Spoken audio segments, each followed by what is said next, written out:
Chapter 6. Gilderoy, Lockhart. The next day, however, Harry barely grinned once. Things started to go downhill from breakfast in the great hall. The four long house tables were laden with tureens of porridge, plates of kippers, mountains of toast, and dishes of eggs and bacon. Beneath the enchanted ceiling, today a dull, cloudy gray. Harry and Ron sat down at the Gryffindor table next to Hermione, who had her copy of Voyages with Vampires propped open against a milk jug. There was a slight stiffness in the way she said "morning," which told Harry that she was still disapproving of the way they had arrived. Neville Longbottom, on the other hand, greeted them cheerfully.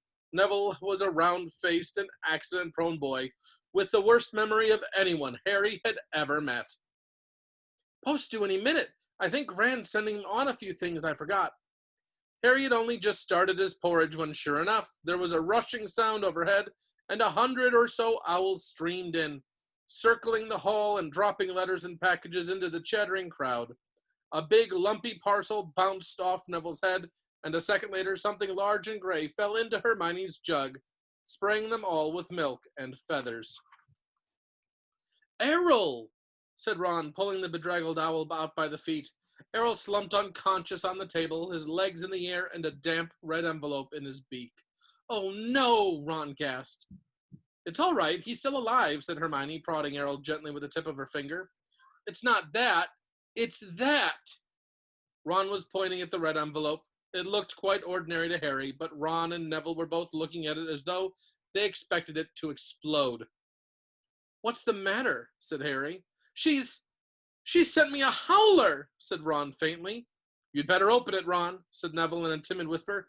"It'll be worse if you don't. My Gran sent me one once, and I ignored it, and—" He gulped. "It was horrible." Harry looked from the petrified faces to the red envelope. "What's a howler?" he said. But Ron's whole attention was fixed on the letter, which had begun to smoke at the corners. "Open it," Neville urged. "It'll all be over in a few minutes." Ron stretched out a hand, eased the envelope from Errol's beak, and slid it open. Neville stuffed his fingers in his ears. A split second, Harry knew why. He thought for a moment it had exploded. A roar of sound filled the huge hall, shaking dust from the ceiling. "Stealing that car! I wouldn't have been surprised if they'd expelled you! You wait till I get a hold of you! I don't suppose you stopped to think what your father and I went through when we saw it had gone?" Mrs. Weasley's yells, 100 times louder than usual, made the plates and spoons rattle on the table and echoed deafeningly off the stone walls. People throughout the hall were swiveling around to see who had received the howler, and Ron sank so low in his chair that only his crimson forehead could be seen. "Letter from Dumbledore last night! I thought your father would die of shame! We didn't bring you up to behave like this! You and Harry could have both died!" Harry had been wondering when his name was going to crop up. He tried very hard to look as though he couldn't hear the voice that was making his eardrums throb. "Absolutely disgusted! Your father's facing an inquiry at work. It's entirely your fault, and if you put another toe out of line, we'll bring you straight back home." A ringing silence fell. The red envelope, which had dropped from Ron's hand, burst into flames and curled into ashes. Harry and Ron sat stunned, as though a tidal wave had just passed over them. A few people laughed, and gradually a babble of talk broke out again. Hermione closed Voyages with Vampires and looked down at the top of Ron's head. "Well, I don't know what you expected, Ron, but you—" "Don't tell me. I deserved it," snapped Ron. Harry pushed his porridge away. His insides were burning with guilt. Mr. Weasley was facing an inquiry at work, after all Mr. and Mrs. Weasley had done for him over the summer. But he had no time to dwell on this. Professor McGonagall was moving along the Gryffindor table, handing out timetables. Harry took his and saw that they had double herbology with the Hufflepuffs first. Harry, Ron, and Hermione left the castle together, crossed the vegetable patch, and made for the greenhouses, where the magical plants were kept. At least the Howler had done one good thing. Hermione seemed to think they had now been punished enough, and was being perfectly friendly again. As they neared the greenhouses, they saw the rest of the class standing outside, waiting for Professor Sprout. Harry, Ron, and Hermione had only just joined them when she came striding into view across the lawn, accompanied by Gilderoy Lockhart.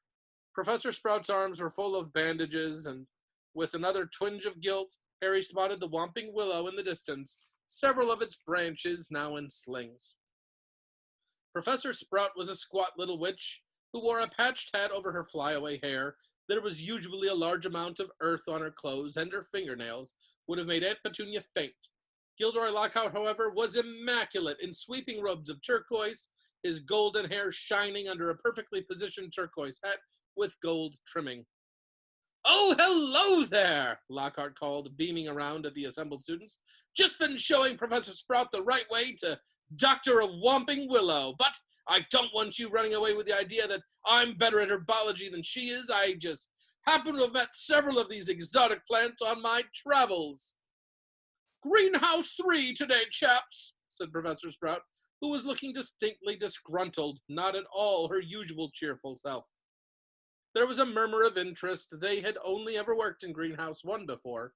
Greenhouse 3 housed far more interesting and dangerous plants. Professor Sprout took a large key from her belt and unlocked the door. Harry caught a whiff of damp earth and fertilizer, mingling with the heavy perfume of some giant umbrella-sized flowers dangling from the ceiling. He was about to follow Ron and Hermione inside when Lockhart's hand shot out. "Harry, I've been wanting a word. You don't mind if he's a couple minutes late, do you, Professor Sprout?" Judging by Professor Sprout's scowl, she did mind, but Lockhart said, "That's the ticket," and closed the greenhouse door in her face. "Harry," said Lockhart, his large white teeth gleaming in the sunlight as he shook his head. "Harry, Harry." Completely nonplussed, Harry said nothing. "When I heard, of course, it was all my fault. Could have kicked myself." Harry had no idea what he was talking about. He was about to say so when Lockhart went on, "Don't know when I've been more shocked. Flying a car to Hogwarts? Well, of course I knew at once why you'd done it. Stood out a mile. Harry, Harry." It was remarkable how he could show every one of those brilliant teeth, even when he wasn't talking. "Gave you a taste for publicity, didn't I?" said Lockhart. "Gave you the bug. You got into the front page of the paper with me, and you couldn't wait to do it again." "Oh, no, Professor, see." "Harry, Harry," said Lockhart, reaching out and grasping his shoulder. "I understand. Natural to want a bit more once you've had the first taste, and I blame myself for giving you that because it was bound to go to your head. But see here, young man, you can't start flying cars and get yourself noticed. Just calm down, all right? Plenty of time for all that when you're older. Yes, I know what you're thinking. It's all right for him, but he's an internationally famous wizard already. But when I was 12, I was just as much of a nobody as you are now. In fact, I'd say I was even more of a nobody. I mean, a few people have heard of you, haven't they? All that business with he who must not be named." He glanced at the lightning scar on Harry's head. I know, it's not quite as good as winning Witch Weekly's Most Charming Smile Award 5 times in a row as I have, but it's a start, Harry. It's a start." He gave Harry a hearty wink and strode off. Harry stood stunned for a few seconds. Then, remembering he was supposed to be in the greenhouse, he opened the door and slid inside. Professor Sprout was standing behind a trestle table in the center of the greenhouse. About 20 pairs of different colored earmuffs were lying on the bench. When Harry had taken his place between Ron and Hermione, she said, "We'll be repotting mandrakes today. Now, who can tell me the properties of the mandrake?" To nobody's surprise, Hermione's hand was first into the air. "Mandrake, or mandragora, is a powerful restorative," said Hermione, sounding as usual as though she had swallowed the textbook. "It is used to return people who have been transfigured or cursed to their original state." "Excellent! 10 points to Gryffindor," said Professor Sprout. "The mandrake forms an essential part of most antidotes. It is also, however, dangerous. Who can tell me why?" Hermione's hand narrowly missed Harry's glasses as it shot up again. "The cry of the mandrake is fatal to anyone who hears it," she said promptly. "Precisely. Take another 10 points," said Professor Sprout. "Now, the mandrakes we have here are still very young." She pointed to a row of deep trays as she spoke, and everyone shuffled forward for a better look. 100 or so tufty little plants, purplish green in color, were growing there in rows. They looked quite unremarkable to Harry, who didn't have the slightest idea what Hermione meant by the cry of the mandrake. Everyone take a pair of earmuffs, said Professor Sprout. There was a scramble as everyone tried to seize a pair that wasn't pink and fluffy. When I tell you to put them on, make sure your ears are completely covered, said Professor Sprout. When it is safe to remove them, I'll give you the thumbs up, right? Earmuffs on! Harry snapped the earmuffs over his ears. They shut out sound completely. Professor Sprout put a pink fluffy pair over her own ears, rolled up the sleeves of her robes, grasped one of the tufty plants firmly, and pulled hard. Harry let out a gasp of surprise that no one could hear. Instead of roots, a small, muddy, and extremely ugly baby popped out of the earth. The leaves were growing right out of his head. He had pale green mottled skin and was clearly bawling at the top of his lungs. Professor Sprout took a large plant pot from under the table and plunged the mandrake into it, burying him in dark, damp compost until only the tufted leaves were visible. Professor Sprout dusted off her hands, gave them all the thumbs up, and removed her own earmuffs. As our mandrakes are only seedlings, their cries won't kill yet, she said calmly, as though she'd just done nothing more exciting than water a begonia. However, they will knock you out for several hours, and as I'm not sure none of you want to miss your first day back, make sure your earmuffs are securely in place while you work. I will attract your attention when it is time to pack up. 4 to a tray, there's a large supply of pots here, compost in the sacks over there, and be careful of the venomous tentacula. It's teething. She gave a sharp slap to a spiky dark red plant as she spoke, making it draw in long feelers that had been inching sneakily over her shoulder. Harry, Ron, and Hermione were joined at their tray by a curly-haired Hufflepuff boy Harry knew by sight but had never spoken to. Justin Finch-Fletchley, he said brightly, shaking Harry by the hand. Know who you are, of course. The famous Harry Potter. And you're Hermione Granger, always topping everything. Hermione beamed as she had her hand shaken too. And Ron Weasley. Wasn't that your flying car? Ron didn't smile. The howler was obviously still on his mind. That Lockhart's something, isn't he? Said Justin happily as they began filling their plant pots with dragon dung compost. Awfully brave chap. Have you read his books? I'd have died of fear if I'd been cornered in a telephone box by a werewolf. But he stayed cool and zap. Just fantastic. My name was down for Eton, you know. I can't tell you how glad I am I came here instead. Of course, Mother was slightly disappointed, but since I made her read Lockhart's books, I think she's begun to see how useful it'll be to have a fully trained wizard in the family. After that, they didn't have much chance to talk. Their earmuffs were back on, and they needed to concentrate on the mandrakes. Professor Sprout had made it look extremely easy, but it wasn't. The mandrakes didn't like coming out of the earth, but didn't seem to want to go back into it either. They squirmed, kicked, flailed their sharp little fists, and gnashed their teeth. Harry spent 10 whole minutes trying to squash a particularly fat one into a pot. By the end of class, Harry, like everyone else, was sweaty, aching, and covered in earth. They traipsed back to the castle for a quick wash, and then the Gryffindors hurried off to Transfiguration. Professor McGonagall's classes were always hard work, but today was especially difficult. Everything Harry had learned last year seemed to have leaked out of his head during the summer. He was supposed to be turning a beetle into a button, but all he managed to do was give his beetle a lot of exercise as it scuttled over the desktop, avoiding his wand. Ron was having far worse problems. He had patched up his wand with some borrowed spello tape, but it seemed to be damaged beyond repair. It kept crackling and sparking at odd moments, and every time Ron tried to transfigure his beetle, it engulfed him in thick gray smoke, which smelled of rotten eggs. Unable to see what he was doing, Ron accidentally squashed his beetle with his elbow and had to ask for a new one. Professor McGonagall wasn't pleased. Harry was relieved to hear the lunch bell. His brain felt like a wrung sponge. Everyone filed out of the classroom except him and Ron, who was whacking his wand furiously on the desk. Stupid! Useless thing! Right home for another one, Harry suggested as the wand let out a volley of bangs like a firecracker. Oh yeah, and got another howler back, said Ron, stuffing his now hissing wand back into his bag. It's your own fault your wand got snapped. They went down to lunch, where Ron's mood was not improved by Hermione showing them a handful of perfect coat buttons she had produced in Transfiguration. What have we got this afternoon? Said Harry hastily, changing the subject. Defense against the dark arts, said Hermione at once. Why? Demanded Ron, seizing her timetable. Have you outlined all Lockhart's lessons in Little Hearts?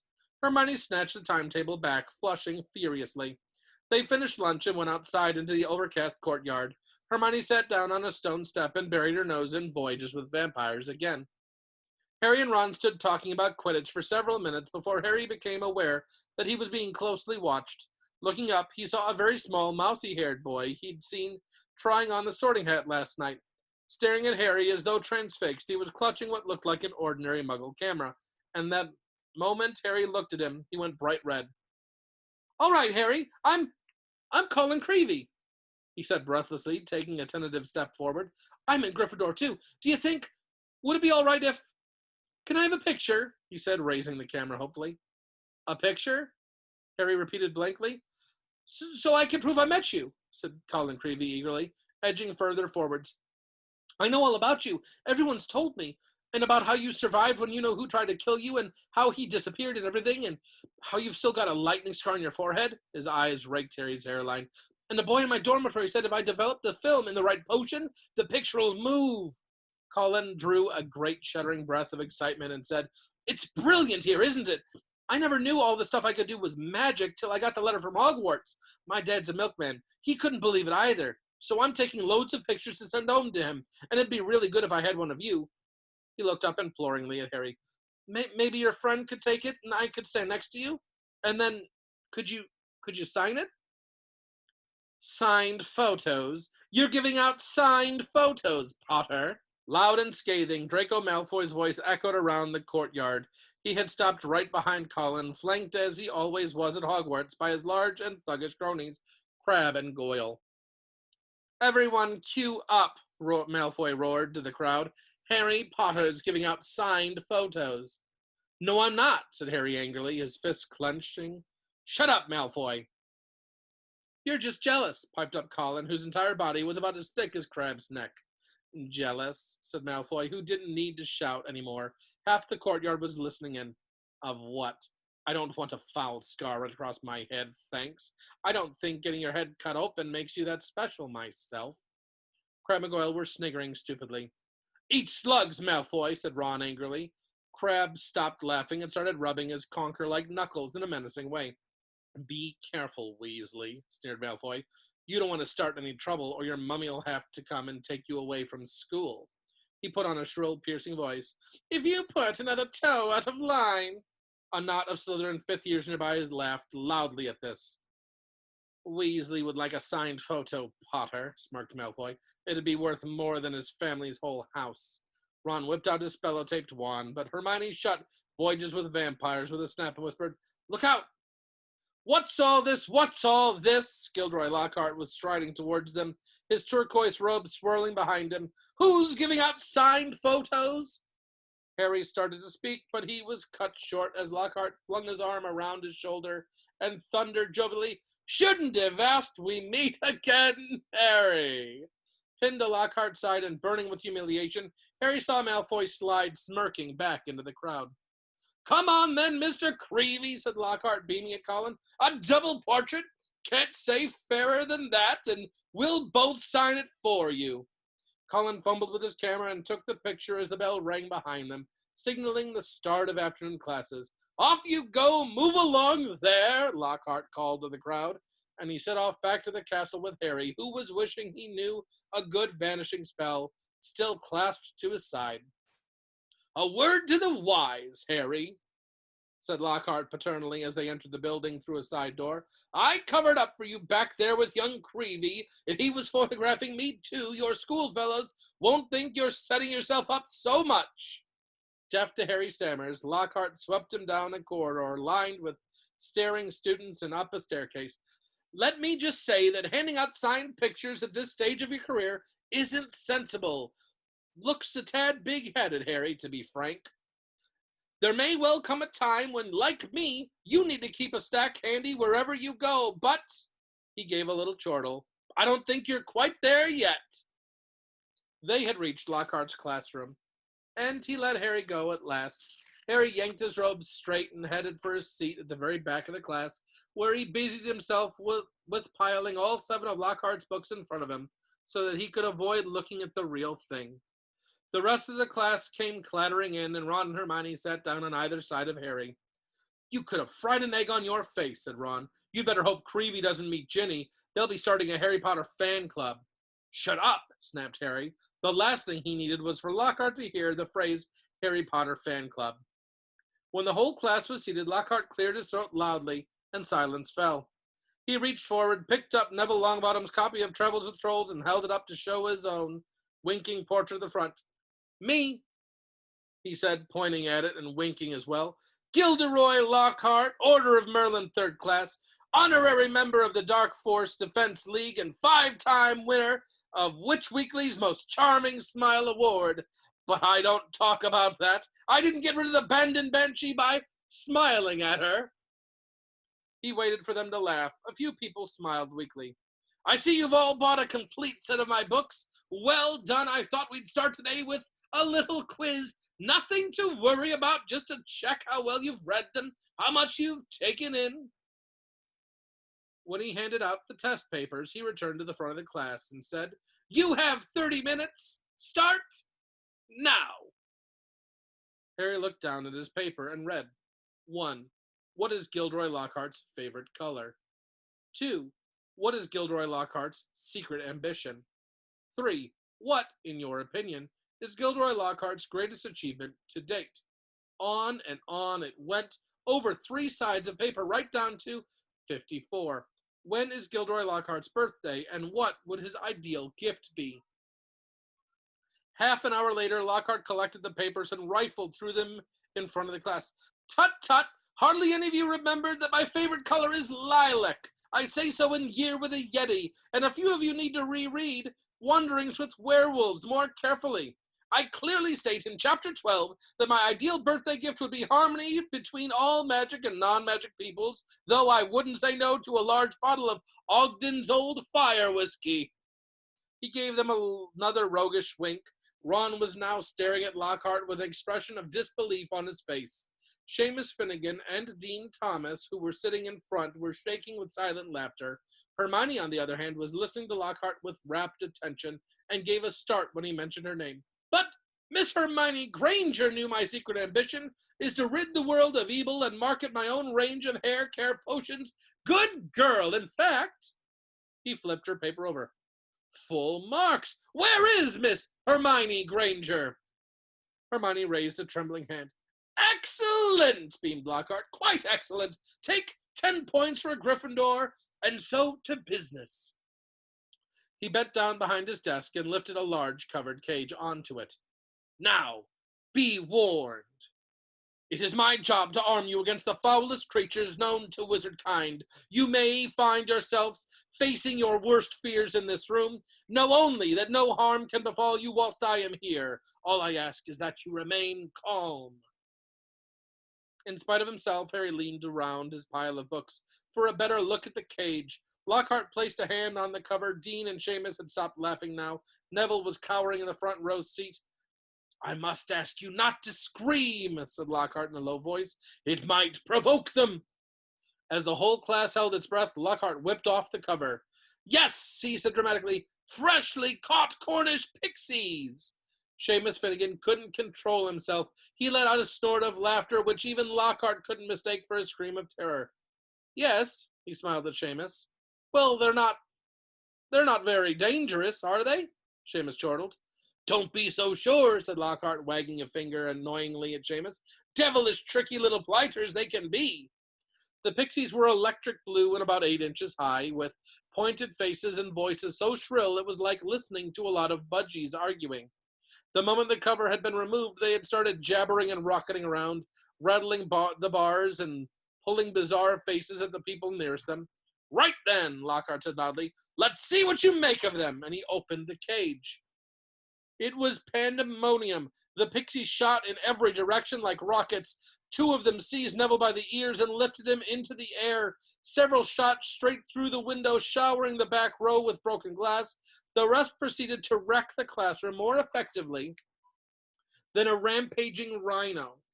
They grabbed ink bottles and sprayed the class with them, shredded books and papers, tore pictures from the walls, upended the waste bin, grabbed bags and books, and threw them out of the smashed window. Within minutes, half of the class was sheltering under the desks, and Neville was swinging from the candelabra in the ceiling. "Come on now, round them up, they're only pixies," Lockhart shouted. He rolled up his sleeves, brandished his wand, and bellowed, "Pesky pixie pestinome!" It had absolutely no effect. One of the pixies seized Lockhart's wand and threw it out of the window too. Lockhart gulped and dived under his own desk, narrowly avoiding being squashed by Neville, who fell a second later as the candelabra gave way. The bell rang and there was a mad rush towards the exit. In the relative calm that followed, Lockhart straightened up, caught sight of Harry, Ron, and Hermione, who were almost at the door, and said, "Well, I'll just ask you three to nip the rest of them back into their cage." He swept past them and shut the door quickly behind them. "Can you believe him?" roared Ron as one of the remaining pixies bit him painfully on the ear. "He just wants to give us some hands-on experience," said Hermione, immobilizing two pixies at once with a clever freezing charm and stuffing them back into their cage. "Hands-on?" said Harry, who was trying to grab a pixie, dancing out of reach with its tongue out. "Hermione, he didn't have a clue what he was doing." "Rubbish," said Hermione. "You've read his books. Look at all those amazing things he's done." "He says he's done," Ron muttered. And that's the end of chapter 6.